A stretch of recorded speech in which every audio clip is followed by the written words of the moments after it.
office. Now, among his campaign promises, repealing and replacing the Affordable Care Act, building a wall that Mexico would end up paying for, and big historic tax reform and tax cuts.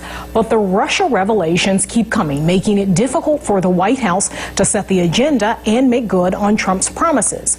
On Saturday, President Trump acknowledged the Russia drag in a way, tweeting that the stock market hit another all-time high yesterday, despite the Russia hoax story, and also jobs numbers are starting to look very good. White House counselor Kellyanne Conway claims the collusion talking point is plain old tired, and to make her case, she actually turned to props. I just want to review, in case you run out of time. This is how I see it so far. This is to help all the people at home. What's the conclusion? Collusion? No, we don't have that yet. I see illusion and delusion. So just so we're clear, everyone, 4 words. Conclusion, collusion, no. Illusion, delusion, yes. I just thought we'd have some fun with words. Sesame's Grover word of the day, perhaps, Sean. Margaret, fun with words there. She's talking about Sesame Street and Grover and collusion and delusion. One of the things she said here, which seemed to be maybe a slip of the tongue, she said, no, we don't have collusion yet, which seems to not be a great message. Yeah, that was weird. Yeah. I mean, look, the threshold for why the past week was so important is not that it proved something specific, that happened. It's that it opened up a revelation that had been off the table for months now. Consistently, the president and all the top aides and stuff had said, there's nothing here. There's nothing. No one met with anyone. Nobody knows any of these people. This is all just made up. And this proves that that wasn't right. And so there's a whole lot that isn't known now, including what the U.S. intelligence agencies knew about any of this and when they knew it. We still don't know that. Who else was involved? What were these discussions? But the reason why this week is so pivotal is that the entire Republican majority in Congress has been asked to stand by the president and support him through some very difficult times, and has made the calculation that it behooves them to do this. Number one, because there was no evidence of anything to the contrary, just a lot of smoke, no fire, right? And number two, because of the belief, the strategic belief that the president's fortunes and their fortunes kind of rise or fall together. This has shaken that very fundamentally in terms of what they can believe, what they want to attach their name to. Not for everyone in the majority, but for enough people that it could become problematic for the White House. The White House needs to be able to keep the confidence of a key number of important Republican lawmakers in the House and Senate. And fundamentally, the revelations this week, because they were a surprise, foundationally shook some of those relationships. And one of the things some of these, the poll out of the Washington Post shows in terms of how registered voters are seeing this, 60% that believe that Russia tried to influence the election, and 40% believe that the Trump campaign intentionally aided Russia to influence the election. And among the GOP, there's something of a difference. The belief is that 33% believe that Russia tried to influence the election. Now, 33%, not a small amount. Yeah, for the GOP. Yeah, that's right. And of course, the intelligence community has said that Russia did, in fact, try to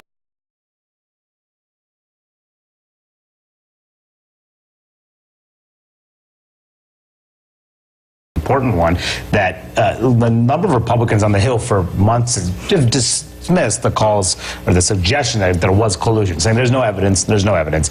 This Don Jr. meeting doesn't mean that they're rushing to say there's collusion. A number of them said, we need to investigate, we need to look into it. Now they're being a little bit less definitive on their conclusion. Even the Senate Intelligence Committee Chairman Richard Burr, earlier this summer, I had asked him about collusion. Do you see any evidence there? He said, at this point, I haven't seen a lot of it publicly.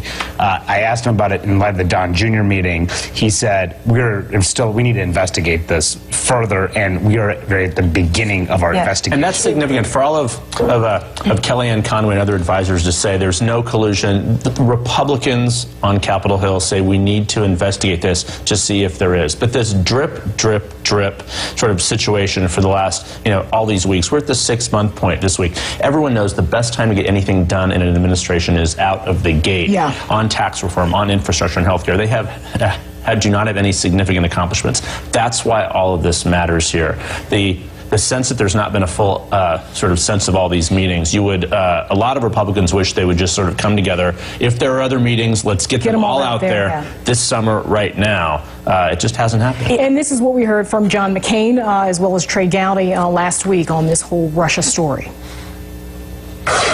Sucking the oxygen out of the room, everybody knows that. I think it's very difficult when you have this overwhelming barrage of new information that unfolds every few days. The amnesia of people that are in the Trump orbit. Someone close to the president needs to get everyone connected with that campaign in a room and say, from the time you saw Dr. Zhivago until the moment you drank vodka with a guy named Boris, you list every single one of those, and we're going to turn them over to the special counsel, because this drip is undermining the credibility of this administration.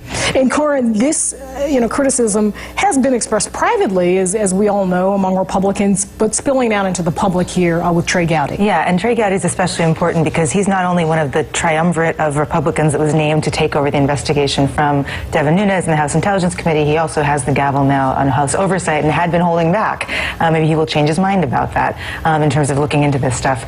Look, I think that the poll also reflected something that is unfortunate. We're talking about, excuse me, the Russia probe taking attention away from things like healthcare and other agenda issues. What about just from the issue of Russia and election meddling in general?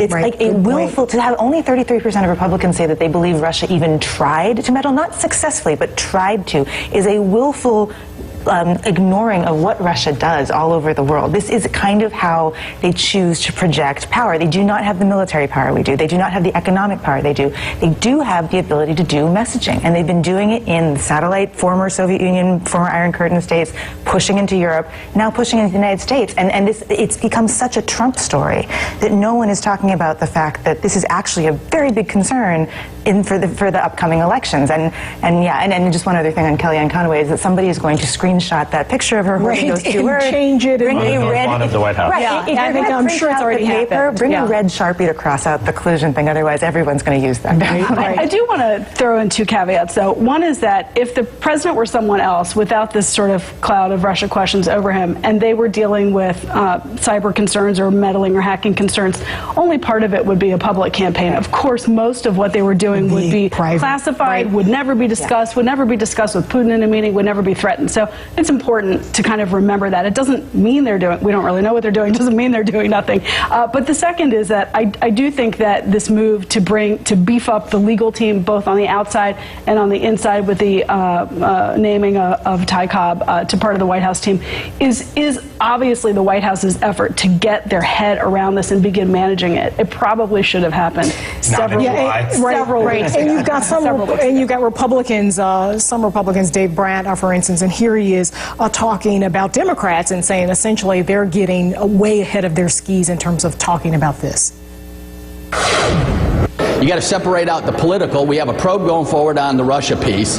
On the political piece, if you find a statute that's been violated, then you got it. But, my senators in Virginia are getting, apoplectic. Mark Warner seeing smoke everywhere he goes like he's in a Cheech and Chong movie. And Kane now thinks the sun is worse than Benedict Arnold. I mean, we've gotten a little hysterical, and we should just get grounded. Well, that's a great line. No matter what you think of it. Yeah. So that just shows you that even as some Republicans want to look at this further, there are still a number who say there's still nothing there, and Democrats may be going too far and pushing this line. Also, Mark Warner is so straight-laced that the idea of him changing is kind of funny. Next, from frenemies to besties, Presidents Trump and Macron shake on it for a long time. How France's leader wooed Trump on the world stage.